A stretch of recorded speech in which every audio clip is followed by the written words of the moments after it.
Morning and welcome to our thought for the day. I'd like to read you a verse today from Mark chapter 9 and this verse 19. And it says this: He answered him and saith, O faithless generation, how long shall I be with you? How long shall I endure you? Bring him unto me. And the simple heading that I've given to our thought this morning is this: why bring your difficulties to men when you can bring them to God?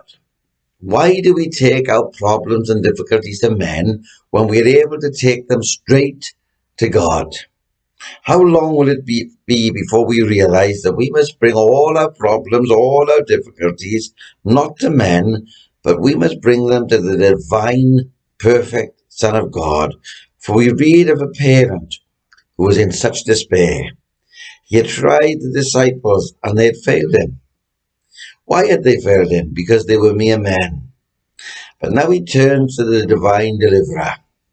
You see, his son was in the worst possible condition, and all other means had failed, but soon he would be delivered by the one who cannot fail. How did he deliver? How was he delivered?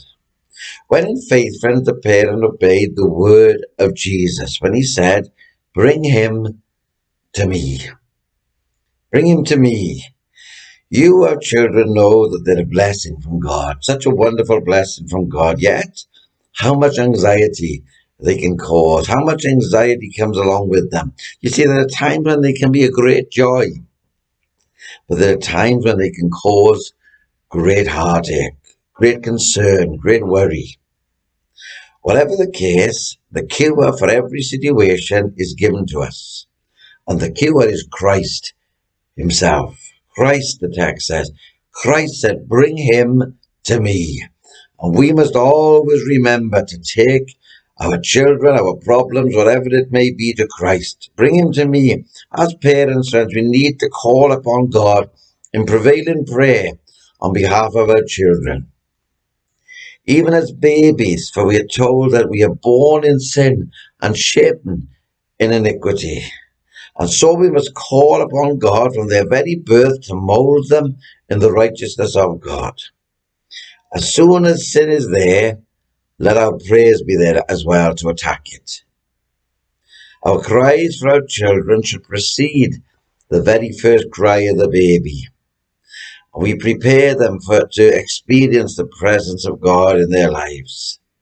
There may be those of our children who are now perhaps a bit older, some that have gone off the wrong way, gone off the tracks and are wallowing in sin. Keep on praying for them.